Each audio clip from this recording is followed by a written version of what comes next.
4 cavaliers descendent, non pas du mythe, mais de la prophétie. Leur nom résonne dans le dernier livre de la Bible, conquête, guerre, famine et mort. Ensemble, ils marquent le début du plus grand bouleversement que le monde ait jamais connu. Et si vous avez suivi les événements récents, leurs ombres sont peut-être déjà là. C'est ainsi que la fin commence. Le livre de l'Apocalypse, chapitre 6, dévoile une séquence obsédante. Un par un, tandis que l'agneau brise les sceaux, chaque cavalier est libéré de l'autorité divine. Mais ce ne sont pas que des figures symboliques. Ce sont des manifestations de force mondiale que nous comprenons déjà trop bien et que nous craignons encore plus. Le premier cavalier arrive sur un cheval blanc, coiffé d'une couronne et tenant un arc. Il ressemble à un sauveur. Mais il apporte conquête, domination et bouleversement violent. Des empires s'élèvent et s'effondrent sur son passage. La paix est brisée sous l'illusion de l'ordre. Certains le voient comme un faux messie, trompant les nations avec des promesses de gloire, tout en semant les graines de la ruine. Puis vient le second, le cheval rouge de la guerre. Son épée n'est pas cérémonielle, elle ruisselle de sang. Il traverse villes et frontières, déclenchant conflits, effondrements civils et violences insensées. Il ne s'agit pas seulement d'une guerre entre nations, mais d'une guerre au sein des foyers, entre les peuples, dans les cœurs. Le troisième chevauche un cheval noir et porte une balance, symbole de l'effondrement économique. Il apporte avec lui la pénurie, l'inflation et les inégalités. 1 litre de blé pour un denier, dit la voix céleste, le salaire d'une journée entière pour une miche de pain. La faim se resserre à mesure que la richesse s'accroît et la survie devient un privilège, non un droit. Et enfin, le cheval pâle. Le cavalier porte un nom, la mort, et l'enfer le suit de près. Ce n'est pas une métaphore. C'est la fin crue et sans filtre de ce qui reste après que la maladie, le désespoir et la violence ont fait leur œuvre.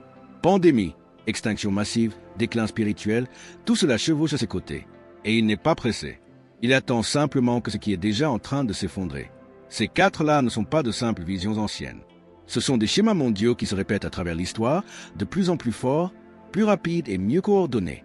Ce qui les rend vraiment terrifiants, ce n'est pas seulement ce qu'ils font, mais à quel point ils nous semblent familiers. Entendons-nous les premiers bruits de sabots maintenant? Et ce n'est qu'un premier signe. Ce qui vient ensuite mettra chaque âme sur terre à l'épreuve. Il viendra un temps où le monde ne tremblera pas seulement, il se brisera. Un temps où la paix disparaîtra, la sécurité deviendra un souvenir, et chaque être vivant sera contraint de choisir. La foi ou la peur, la vérité ou la survie. C'est ce que la Bible appelle la grande tribulation. Décrit par Jésus lui-même dans Matthieu 24, 21-22. Il ne s'agit pas d'une guerre, d'une famine ou d'une épidémie. C'est tout cela à la fois, et bien plus encore. C'est l'effondrement total des systèmes humains, une période si angoissante que même le Fils de Dieu déclarait. Ces jours n'avaient pas été abrégés. Personne ne serait sauvé. Cette prophétie ne parle pas seulement de chaos. Il s'agit d'une confrontation entre le ciel et la terre, la lumière et les ténèbres, et, plus personnellement, entre qui vous êtes et qui vous prétendez être. Pendant la grande tribulation, les croyants seront traqués. La vérité deviendra illégale. L'adoration coûtera du sang. Et ceux qui refusent de se prosterner devant la bête, ceux qui choisissent de rester fidèles, seront considérés comme dangereux, délirants, voire traîtres. Mais il y a un autre aspect de cette prophétie, rarement évoqué. Apocalypse 7h14 décrit une multitude se tenant devant le trône de Dieu. Ce ne sont pas des victimes, ce sont des survivants, ce sont des conquérants. Il est dit, ce sont ceux qui sont venus de la grande tribulation. Ils ont lavé leurs robes et les ont blanchis dans le sang de l'agneau. Ce moment change tout, car il signifie ceci. La grande tribulation n'est pas seulement une souffrance, c'est une purification. C'est le feu du purificateur qui consume compromis, peur et orgueil. Ceux qui l'endurent ne survivront pas simplement, ils brilleront. Et c'est peut-être pour cela que cette prophétie est si percutante. Car au fond de nous, nous nous demandons tous, quand ce moment viendra s'il n'a pas déjà commencé, résisterons-nous? Prochainement, non pas les épreuves, mais la colère, déchaînée dans toute sa splendeur. Il y a un moment où les avertissements cessent, quand la dernière porte se ferme et que la miséricorde n'attend plus. Ce moment est marqué par les 7 coupes de la colère de Dieu. Dans Apocalypse, chapitre 16, nous ne voyons pas un déclin progressif, mais un jugement délibéré et final. 7 anges, chacun tenant une coupe, se tiennent prêts. Et à chaque coupe versée, la terre ne souffre pas seulement, elle convulse. Ce ne sont pas des symboles, ce sont des actes ultimes, des exécutions de la justice par un Dieu qui a patiemment attendu que l'humanité se rebelle, trompe et détruise. Maintenant, la justice répond. La première coupe apporte des plaies atroces, des tourments physiques pour ceux qui ont prêté allégeance à la bête. Ce n'est pas une douleur accidentelle, mais une conséquence. La peau reflète le choix de l'âme. Les deuxième et troisième coupes suivent sans délai. Les mers et les rivières se transforment en sang. Non pas métaphoriquement, mais littéralement. Tout ce qui y vit meurt. Les océans deviennent de vastes tombeaux. Les rivières, imbuvables. Et pour un monde si dépendant de l'eau, C'est le début d'un effondrement total. Le quatrième bol intensifie la chaleur du soleil, le transformant en un instrument de tourment. L'atmosphère qui nous protégeait autrefois nous brûle désormais. Mais voici ce qui est vraiment choquant. Même sous la chaleur torride, les gens maudissent Dieu. Ils connaissent la source de la colère, mais l'orgueil refuse de se repentir. Le cinquième bol plonge le royaume de la bête dans les ténèbres. Mais ce n'est pas une nuit ordinaire, c'est le chaos, psychologique, paralysant, une obscurité si épaisse qu'elle consume l'espoir lui-même. Le trône du mal, autrefois brillant, s'effondre dans la confusion. Puis la sixième coupe est versée, et un événement stratégique se produit. L'Euphrate s'assèche. Il libère la voie au rassemblement des armées. Pas n'importe lesquelles, les rois d'Orient. Le monde se prépare à la guerre. Mais ce n'est pas une guerre humaine. C'est le prélude à l'affrontement ultime, Armageddon. Et puis vient la septième coupe. Tonnerre, foudre, des tremblements de terre si violents que des montagnes et des îles disparaissent. Des grêlons géants pleuvent. Babylone, symbole de l'orgueil humain, s'effondre en une heure violente. Et le ciel déclare, sans effet, ce ne sont pas des catastrophes aléatoires. Ce sont des jugements mesurés et séquentiels, chacun s'intensifiant, chacun justifié. Pourtant, même ici, le message ne concerne pas seulement la colère. Il est question de temps, car ces coupes ne sont pas seulement une punition, elles représentent l'échéance finale, le point de non-retour. La question n'est donc pas « Dieu jugera-t-il » La vraie question est « Quand cessera-t-il d'attendre » Et quand il le fera, de quel côté serez-vous? Nous découvrons ensuite un symbole redouté depuis des générations. Sa signification est déformée, ses implications éternelles. Il ne sera pas accompagné de cornes, de feu ou de chaînes. Il ne se présentera pas comme maléfique. Il paraîtra pratique, logique et même nécessaire. Mais ne vous y trompez pas, la marque de la bête n'est pas une question de technologie ou de tatouage, mais une question d'allégeance. Dans Apocalypse 13, 16-17, la marque est décrite avec une clarté terrifiante. Elle forçait tous les hommes, grands et petits, riches et pauvres, libres et esclaves, à recevoir une marque sur leur main droite ou sur leur front, afin qu'ils ne puissent ni acheter ni vendre sans la marque. À première vue, cela évoque un système financier futuriste. Mais cela va bien au-delà de l'économie. Cette marque représente la loyauté, non seulement envers un système, mais envers un esprit, une vision du monde. Une autorité qui remplace la vérité par le pouvoir et exige votre âme en échange du confort, de la commodité, voire de la survie. Et c'est ce qui la rend si dangereuse. Parce qu'elle ne portera pas d'étiquette évidente. Elle se dissimulera derrière la sécurité, l'inclusion et le progrès. La bête offrira un nouvel ordre, un ordre qui résoudra le chaos, apaisera la peur et promettra l'unité. Mais au cœur de son message se trouve une exigence. Adorez-moi ou soyez laissés pour compte. Certains prendront la marque par peur, d'autres par ambition. La plupart la prendront simplement pour survivre. Mais Apocalypse 14, 9-10 nous met en garde avec une force inébranlable. Si quelqu'un adore la bête et son image et reçoit sa marque, il boira du vin de la fureur de Dieu. Il ne s'agit pas d'une puce électronique ou d'un code barre. Il s'agit d'un cœur qui a décidé de troquer la vérité contre la survie. Et au final, ce n'est pas la marque sur votre peau qui compte, mais la marque sur votre âme. Mais ce qui rend cette prophétie si obsédante, c'est sa proximité. Notre monde fonctionne déjà grâce à l'accès numérique, au crédit social et au récit contrôlé. L'infrastructure serait-elle déjà là? Le décor serait-il planté? Car, le moment venu, vous n'aurez pas l'impression d'être pris au piège. Vous aurez l'impression de devoir faire un choix pour conserver votre emploi, votre maison, votre vie. Mais certains choix sont irréversibles. Nous confrontons ensuite les cerveaux derrière la marque, deux personnages dont la tromperie ébranle le monde. Ils n'auront pas l'air de monstres. L'un ressemblera à un dirigeant, puissant, décisif, la réponse à un monde en proie au chaos. L'autre ressemblera à un sauveur, spirituel, compatissant, voire divin. Mais ensemble, ils mèneront des milliards de personnes à la ruine. Le livre de l'Apocalypse présente deux des figures les plus dangereuses de toute la prophétie, la bête et le faux prophète. Ce ne sont pas de simples symboles de corruption. Ce sont des forces réelles, personnelles, persuasives et parfaitement synchronisées avec un monde en quête de leadership. La bête se l'est la première. Apocalypse 13 la décrit comme ayant autorité sur toute tribu, tout peuple, toute langue et toute nation. Il parle comme un dragon, mais porte la couronne d'un roi. Son nombre 666 n'est pas un simple code. C'est le symbole de l'homme qui tente de devenir Dieu. L'imperfection est élevée au trône. Son règne sera fondé sur la peur, le contrôle et une vision perverse de la paix imposée par la domination. Mais la bête n'agit pas seule. Entre en scène le faux prophète, un loup en habit de prêtre. Apocalypse 13, 11-14 nous dit qu'il accomplit des signes et des prodiges, invoquant même le feu du ciel. Il utilise ces miracles pour légitimer la bête, convainquant les masses de l'adorer, de lui obéir et, finalement, de prendre sa marque. C'est là que réside le plus terrifiant, cette tromperie religieuse. Il ne s'agit pas de force brute. Il s'agit d'un culte transformé en idolâtrie, la foi transformée en arme de soumission. Et le plus grand pouvoir du faux prophète n'est pas la magie, mais la persuasion. Il sanctifie le mal. Il fait paraître la rébellion juste. Les gens ne suivront pas ses dirigeants par peur. Ils les suivront parce qu'ils croient, parce qu'ils seront convaincus d'avoir trouvé la réponse, le Messie, la révélation finale. Mais derrière les miracles se cache un mensonge. Et derrière les couronnes et les robes se cache un serpent. Apocalypse 19h20 nous dit que leur fin est certaine. La bête et le faux prophète sont tous deux capturés et jetés vivants dans l'étang de feu, un lieu de séparation éternelle d'avec Dieu. Leur pouvoir s'éteint avec eux. Leur héritage est réduit en cendres. Mais jusqu'à ce moment, leur influence sera inégalée. Et beaucoup, même les religieux, tomberont sous leur charme. C'est pourquoi cette prophétie est importante aujourd'hui. Car la tromperie spirituelle ne commence pas dans le futur. Elle commence lorsque la vérité devient inconfortable et que le compromis prend l'allure de la sagesse. Nous assistons ensuite à leur résistance finale. La dernière guerre mondiale, le moment où le ciel descendra. Ce n'est pas une métaphore. Ce n'est pas un symbole. C'est la guerre. Le genre de guerre que le monde n'a jamais connu, car il ne s'agit pas seulement d'armées en marche, mais de l'éternité confrontée à la rébellion. La bataille d'Armageddon n'est pas une rumeur murmurée par des théologiens. C'est le point culminant de l'ère, la collision finale entre le ciel et l'enfer, entre l'agneau et la bête. Et elle se prépare déjà.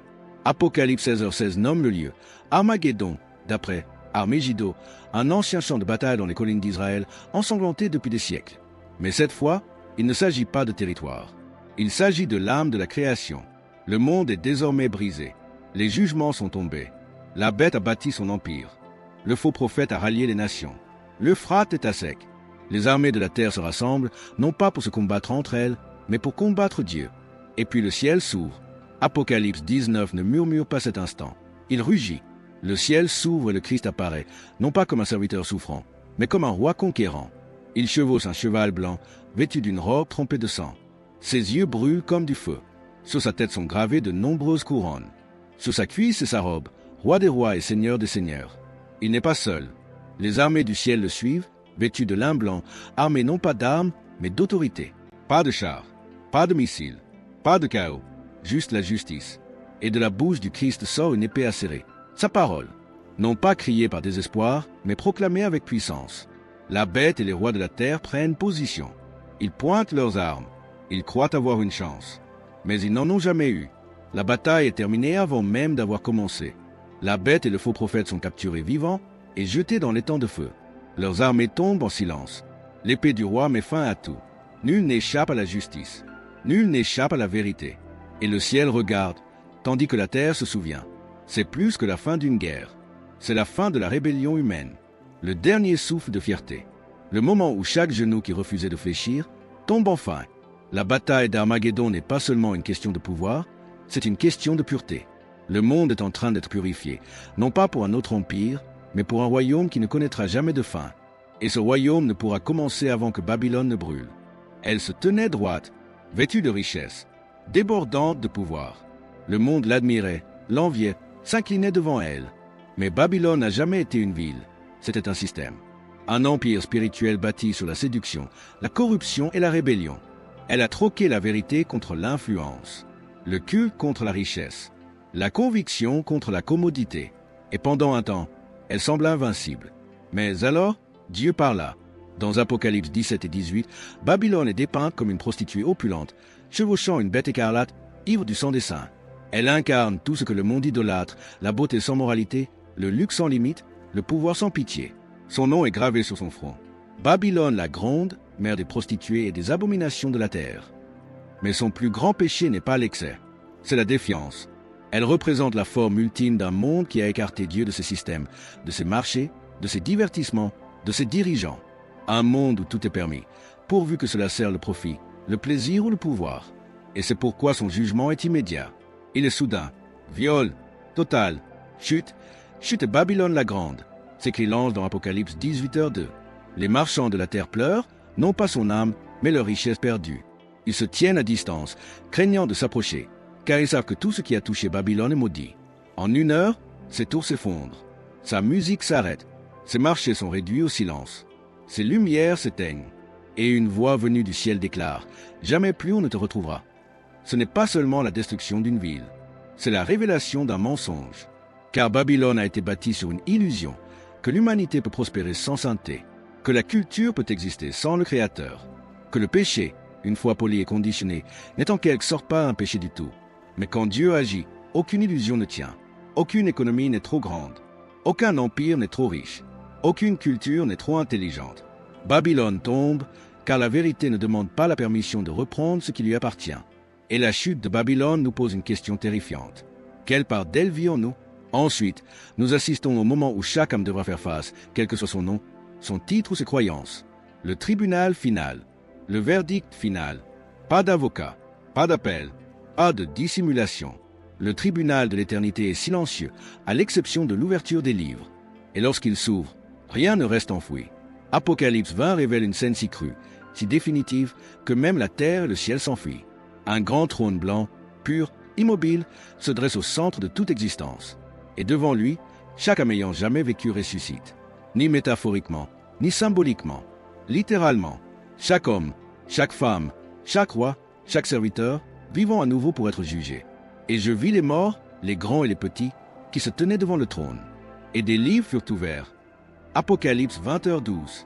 Ce ne sont pas des récits fictifs. C'est la véritable histoire de votre vie. Non pas telle que les autres vous ont vu, mais telle que le ciel vous a vu. Chaque choix, chaque parole, chaque motivation, chaque secret. Et puis, un autre livre s'ouvre. Un livre différent de tous les autres. Le livre de vie. Ce livre ne répertorie pas vos actes. Il répertorie votre nom. Et une seule question subsiste. Y est-il? Car pour ceux dont les noms sont inscrits dans le livre de vie, ce moment n'est pas un jugement, mais une justification. C'est la clarification de toute fausse accusation. C'est la fermeture de toute blessure. C'est le moment où la miséricorde répond à la justice, non pas en effaçant le péché, mais en prouvant qu'il a déjà été payé. Mais pour ceux qui ont rejeté la grâce, renié la vérité et bâti leur vie sur le sable, il n'y a pas de défense, pas de seconde chance, pas de « je ne savais pas ». L'étang de feu n'est pas symbolique, c'est l'exil final, l'écho éternel de chaque âme qui a dit « je n'ai pas besoin de Dieu ». Et la vérité la plus terrifiante de ces prophéties est peut-être celle-ci. L'enfer ne sera pas rempli de monstres. Elle sera remplie de gens qui ont vécu des vies ordinaires, cru à des mensonges réconfortants et pensé avoir plus de temps. Mais le temps presse. C'est le dernier tribunal. Après cela, vient l'éternité. Pourtant, même maintenant, l'espoir n'est pas perdu. Car la page suivante de l'Apocalypse ne parle pas de jugement. Il s'agit d'un nouveau départ. Un monde refait par Dieu lui-même. Les larmes couleront encore sur les joues de beaucoup. La poussière du jugement flottera encore dans l'air. Le silence après la tempête sera insupportable. Et puis, une voix, « Voici, je fais toutes choses nouvelles. » Apocalypse 21h05. Par ces mots, Dieu ne se contente pas de réparer le monde. Il ne se contente pas de nettoyer les décombres du péché. Il reconstruit tout de fond en comble, un nouveau ciel, une nouvelle terre, épargnée par la décadence, la maladie, l'orgueil ou la douleur. Ce n'est pas une évasion, c'est une restauration. Apocalypse 21, 1-4 le décrit en détail. L'ancien ordre a disparu. Plus de morts, plus de deuil, plus de pleurs, plus de douleur. Ni réprimé, ni enduré, effacé. Il essuie toute larme lui-même, non par des anges, ni par des ordres, mais de sa propre main. Et ce qui descend du ciel n'est pas une arme, ni une armée, mais une cité. La nouvelle Jérusalem. Elle brille comme une mariée le jour de ses noces, pure, radieuse et préparée. Mais ce n'est pas seulement une question d'architecture. C'est ici que Dieu choisit de demeurer, avec nous. Plus de séparation, plus de murs de temple, plus de voiles, plus d'intermédiaires. Il sera notre Dieu, et nous serons son peuple pour toujours. Les rues ne sont pas dorées pour impressionner, elles sont dorées parce que plus rien n'est caché. Tout est transparent, tout est sacré. Le fleuve de vie coule en son centre, les arbres portant des fruits en toute saison. Il n'y a pas de nuit, car la gloire de Dieu est la lumière. Et voici ce qui compte le plus. Vous n'avez jamais été fait pour le jugement. Vous avez été fait pour cela. Ce monde, celui qui gémit sous le poids de la corruption, n'est pas votre demeure. C'est un champ de bataille, une épreuve, un moment. Mais la nouvelle terre est le lieu où l'histoire était censée nous mener. Et c'est peut-être ce qui rend ces prophéties si puissantes, non seulement ce qu'elles promettent, mais ce qu'elles prouvent. Dieu n'abandonne pas sa création. Que la rédemption ne consiste pas à s'échapper, mais à retourner à la maison. Que même après tout le chaos, la tristesse et la guerre, il nous veut toujours. Mais pour entrer dans ce royaume, il faut appartenir au roi. Et sa victoire n'est pas pour bientôt. Elle a déjà commencé. Chaque prophétie mène ici. Chaque guerre, chaque jugement, chaque larme, tout cela mène à ce moment. car au cœur même de l'Apocalypse ne se trouve pas la bête, ni Babylone, ni la fin du monde. Au centre de tout cela se trouve un homme sur un cheval. Apocalypse 19, 11-16 lève le voile final. Le ciel s'ouvre, non pas pour révéler le chaos ou l'effondrement, mais un cavalier. Il ne vient pas comme un politicien. Il ne vient pas comme un général. Il vient comme le roi légitime, et personne ne peut l'arrêter. Son nom est fidèle et véritable. Ses yeux sont de feu, brûlants de tromperie. Sa robe est trempée de sang, le sien, non pas de la défaite, mais de la victoire acquise bien avant le début de la guerre finale. Et sur sa cuisse sont inscrits les mots qui font taire tout mensonge. Roi des rois, Seigneur des seigneurs. Derrière lui chevauchent les armées du ciel, non pour combattre, mais pour témoigner, car la bataille est déjà gagnée. D'un seul mot de sa bouche, l'épée de sa vérité, les nations tombent, la bête est capturée et le règne de Satan est brisé à jamais. Personne ne l'élit, personne ne le destitue. Il ne prend pas le trône, il le reconquiert. Ce n'est pas seulement un triomphe, c'est le renversement total de tout ce que le mal a tenté de faire. Le serpent d'Éden est écrasé, le dragon de l'Apocalypse est enchaîné, le trône du ciel n'est plus invisible, elle est inébranlable. Mais voici ce qui la distingue de toutes les autres prophéties, de toutes les guerres, de toutes les révolutions de l'histoire humaine. Vous êtes invités à régner avec lui. Sa victoire n'est pas une parade solitaire, c'est un royaume. Et ceux qui sont restés fidèles, ceux qui ne se sont pas inclinés, ceux qui ont cru quand le monde s'est moqué de lui, il les appelle frères, sœurs, dirigeants, héritiers. Celui qui portait une couronne d'épines porte maintenant de nombreuses couronnes. Et il n'a pas de rivaux. C'est la prophétie finale. Ni la mort, ni le jugement, ni le feu, mais un roi sur le trône et un peuple qui lui appartient pour toujours. La question n'est donc plus: que va-t-il se passer? La question est: en ferez-vous partie ou resterez-vous à l'écart? Car les portes de son royaume sont ouvertes, mais elles ne le resteront pas éternellement. Prière finale, un appel au courage à leur finale. Père céleste, dans un monde submergé par la tromperie, la distraction et la peur, nous venons à toi maintenant, humblement, avec urgence, et avons besoin de ta vérité. Tu n'es pas un Dieu lointain. Tu es proche, et même dans la tempête du jugement, même à l'approche des derniers jours, tu tends la main, non pas d'abord avec colère, mais avec miséricorde. Seigneur, nous te demandons des yeux pour voir clair. Nous te demandons des cœurs qui ne se soumettront pas au faux roi, la force de supporter les épreuves qui mettent notre foi à l'épreuve, et le courage de tenir bon lorsque le monde nous demande de nous agenouiller devant les ténèbres. Protège-nous de la mare qui se fait passer pour du progrès. Protège-nous des voix qui transforment la vérité en commodité. Garde-nous éveillés, Seigneur, non seulement attentifs aux prophéties, mais vivants dans ton esprit. Ne nous laissons pas ébranler par les gros titres ni par la peur qui nous entoure, parce que nous savons qui gagne. Nous savons quel nom est inscrit sur le cheval blanc, et nous savons que toi, Jésus, fidèle et véritable, tu es déjà victorieux. Inscris nos noms dans ton livre de vie, et donne-nous l'urgence d'appeler les autres avant que la porte de la miséricorde ne se ferme. Nous te faisons confiance. Nous t'attendons. Nous te suivrons. Au nom puissant de Jésus-Christ. Amen. Dernier appel à l'action. Inscris ça au plus vidéo sur Rideau. Si ce message a touché votre esprit, ne partez pas sans agir. Cliquez sur le bouton « J'aime » pour que cette vérité atteigne les autres. Abonnez-vous à cette chaîne pour ne jamais manquer un message qui pourrait préparer votre âme à ce qui vient. Et surtout, regardez la prochaine vidéo qui apparaît maintenant sur votre écran. Elle poursuit ce voyage prophétique avec des vérités dont très peu parlent. Nous commençons tout juste à découvrir ce que le livre de l'Apocalypse a à dire sur notre époque. Restez avec nous. Nous allons le parcourir ensemble. Que Dieu vous bénisse. Et à bientôt au prochain chapitre.